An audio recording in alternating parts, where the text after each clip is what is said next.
Sanibonani, welcome back to my channel. Welcome back to yet another video. Nyabonga kakhulu for tuning in. Igama lami uPhilile. Welcome to Philile. Umkosi noPhilile, sorry. Thank you very much. Yabona kuba nama channel ambala. Cishe ngathi welcome to Philile Papa's Entertainment. Welcome to Umkosi noPhilile. Nyabonga kakhulu bafethu for joining. Please kindly subscribe mangabaka subscribe, like video, share video, put that bell on. Yenza kufanele buka nama ads inkosi yami. Usisizeke sizokhula. Sibonga kakhulu kulaba subscriber naba like ama video.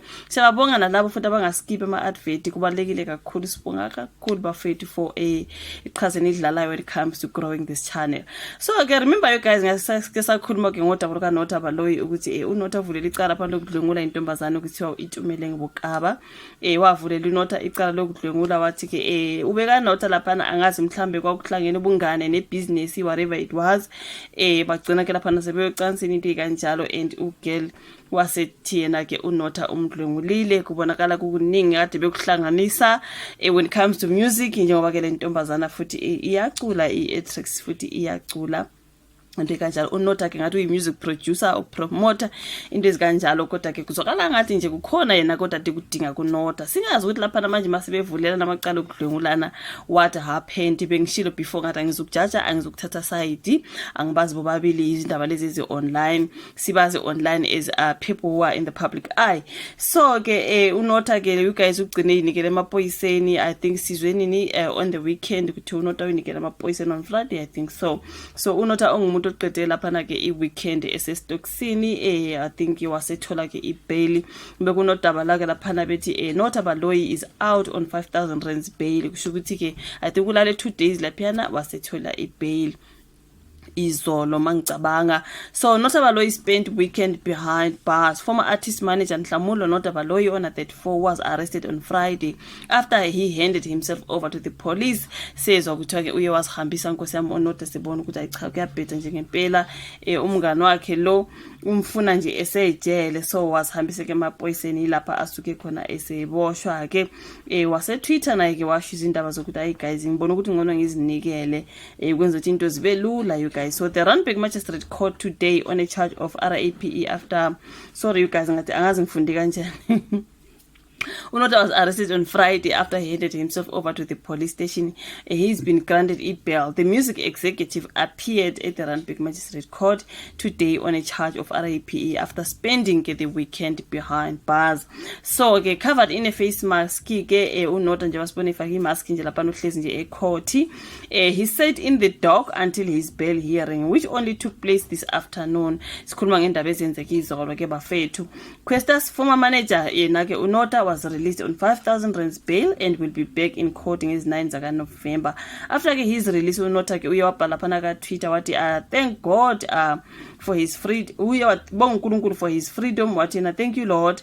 Thank you all for the prayers and support. Siyacaba khumbula ukuthi wayeke wa Twitter lapha wathi cela imthandazo ngoba nanku useboshisiwe ukuthi awudlwengulile. So manje la usisithi ngibonga ke imthandazo yeni ngoba isebenzile uthi I've been granted bail. I will prove my innocence and I will comply with all the conditions placed on me by the Randburg Magistrate Court today. My nightmare is over, he wrote. One of the conditions is that uNotha is not allowed to speak to the victim. Esithombeni ngibonile lapha na uma wakhe ngale ka Times Live bebefakile izithombe nje ubaba wakhe uNotha nobaba wakhe basebefaka esinye ngathi ilawyer yakhe noma wakhe into izikanjalo ikasiyazi ukuthi uNotha abazali bakhe bobabili basaphila into ikanjalo guys. So yeah unokuthi akukhulume ngabo kakhulu so ngiyacabanga bebemeseka kulo lonke udaba lwakhe lokudlwengula. So ke Notha's arrest comes after a former Rhythm City actress opened a case of RIP against him at the Douglasdale police station. The actress, who is also a singer, alleges the music executive arred her at his Joburg North home last month. uNotha denied those allegations, saying they had consensual sex and things took a turn when the actress tried to blackmail him into promoting her music. Notha was married briefly before sakhumbula ukuthi Notha ubeshade noBerita bagcina ke lapha sebehlukene siyayibona indaba yakhe ye divorce. So yeah man you guys uNotha so uye waphuma lapha ungaphandle ngebail ka 5,000 rands emva kokuthi azinikele emaphoyiseni afike aboshwe. Yena ugele ka lapha ngingabona kune story sakhe kuthiwa ke actress dips her hand into music and takes back seat from acting. ukuthi uyathatha i-backseat laphana when it comes uku-actor ke usezimisele kakhulu ka-music. Udaba lwake lo Notha kuyabonakala laphana ukuthi bedinga usizo ugirl yena kodwa ngo-music bedinga ukuthi uNotha amsize. Singazi ukuthi manje masesiblackmailana kanje bafowethu what's happening, but angizukuya kakhulu kukho because I wasn't there and I don't not know. Itumeleng Bokaba is trying her hand at rapping and she's already gotten the internet buzzing. Ugirl laphana ungena ka-music uthi ke manje yena ke ufuna uconcentrate ku-music. So singazi mina nokuthi ngiyibheke ngenye indlela lento ngithi why ugirl engathi nje ube promoter indaba yakhe music when it comes to lonke lo daba lukaNotha. Antu uyabaza ama-celebrities benjani you guys mangabe afuna ukupromote music yabo inkampani zabo whatever you guys they just bring funny stories, they just bring drama on the internet, they bring kanti leso sikhathi they are promoting mhlawumbe umuntu uzokhipha iculo mhlawumbe umuntu uzoba nani whatever they are doing bese besebenzisa this thing. Yabona nje ngithe ngiyayibheka indaba kaItumeleng Bokaba ngathi ayigirl wayengathi wena nje uya promoting your music ngalolu daba lukaNotha lonke nje ugirl sele kuphele trendile kumanje uyatrenda into ezikanjalo nje udaba lwake noNotha ngapha nje kuthiwa se-release 2 singles into ikanjalo nje zonke lento ziyakhulunywa ugirl into yonke yahamba lokho dingayo emphakathini uyakuthola. Now the only sad part is that uNotha ke yena nkosiyami ngecala lokudlwengula sengaze mhlawumbe umdlolingo osasingekho sengiyasho ukuthi siyabazi badume ukuthi njalo mabe promote something kumele balethe drama ukuze bezotrenda ke umphakathi uzobalandela whatever they gain more followers again whatever they are gaining. But girl why wena ngathi nje ufuna ukusebenzisa uNotha kuyo yonke lento yakho ye music and stuff?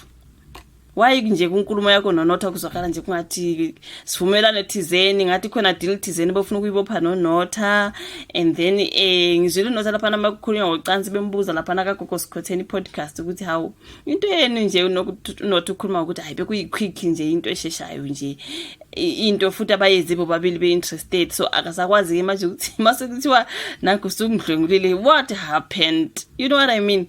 So yonke lento nje mawungathi 1+1 angazi bafethu ngoba asikwazi ukwaxoxa kodade mabethu badlwenguliwe ngoba sasingekho. So yeah mina guys so yena ugirl kuloko nje kuthi hayi her music why ngathi nje wena upromote music wakho girl hayi ngomusa ukudlala ngezinye ingane. But anyways you guys ngokusho njalo angisho ukuthi ngiyamjaja, she's the one who knows what happened yena noNotha bayazibenzeni. So yeah it is what it is. uNotha ke out ngebail ka 5,000 rands ugirl yena nje okwakhe nje uthi you know what I wanna concentrate on my music yonke into is just about music bafethu. Yeah man you guys it is what it is. Siyabonga kakhulu ukuthi ubukekele video ishivala ka comment section we like usubscribe ushare yeah sibonani njalo kwenye landelayo bye.